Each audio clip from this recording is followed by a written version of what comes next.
Quel gardien pour l'équipe de France en 2023? Avec l'annonce des retraites d'Hugo Lloris et de Steve Mandanda et la prochaine liste qui va tomber ce jeudi 16 mars, on peut se poser la question, quel gardien va prendre Didier Deschamps? Comme gardien numéro 1, on va prendre, je pense, Mike Maignan.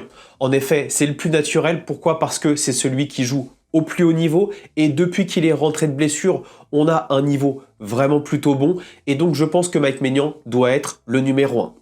En gardien numéro 2, je vais mettre une surprise, Alphonse Areola. Une surprise pourquoi? Parce qu'il n'a joué que 6 matchs lors de cette saison. Cependant, bien évidemment, il y a ce titre de champion du monde et de vice-champion du monde en tant que gardien numéro 3. Mais surtout, les matchs qui arrivent sont contre les Pays-Bas et l'Irlande en vue de l'Euro. Donc des matchs super importants. Et donc, en cas de blessure de Mike Maignan, qui revient quand même d'une longue convalescence, je pense que c'est le gardien le plus expérimenté pour pouvoir pallier à une certaine blessure. Ensuite, en tant que gardien numéro 3, j'ai deux choix. Soit Alban Lafont, soit Brice Samba. D'ailleurs, peut-être ça sera l'occasion pour Didier Deschamps peut-être d'en prendre deux, histoire de les jauger un petit peu les deux. Pour moi, dans l'immédiat, si on doit en prendre un, ça doit être Alban Lafont.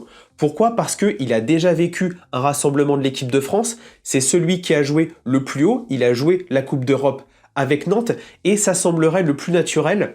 Sinon, Brice Samba effectue la meilleure saison par rapport à Alban Lafont.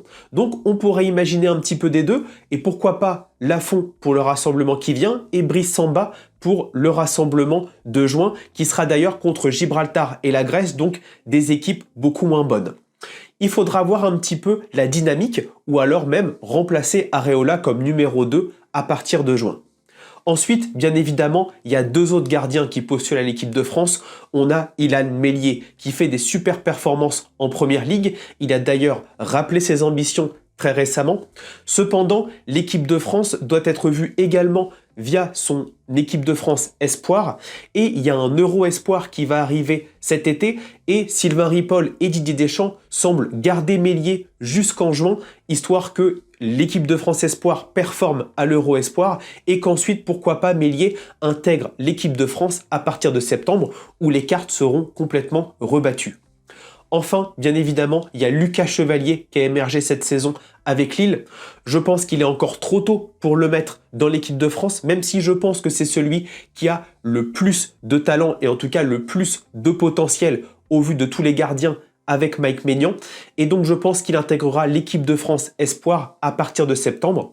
Il faut se souvenir que un petit peu dans le passé récent, moi je vois un petit peu Lafont et Samba, un petit peu comme Frey, Coupé ou encore Carasso à l'époque de l'équipe de France, des bons gardiens de Ligue 1, voire des bons gardiens dans des championnats étrangers, mais est-ce qu'ils ont le niveau totalement international? Je pense qu'ils ont un petit plafond de verre, et je verrais peut-être Lucas Chevalier et Meslier un petit peu comme Lloris et Mandanda qui avaient fait leur classe en espoir avant d'intégrer l'équipe de France à l'époque, mais on savait que c'était eux qui avaient le meilleur potentiel.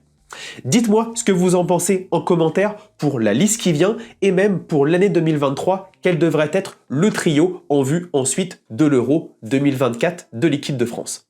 Si tu veux suivre toutes mes vidéos, pense à t'abonner.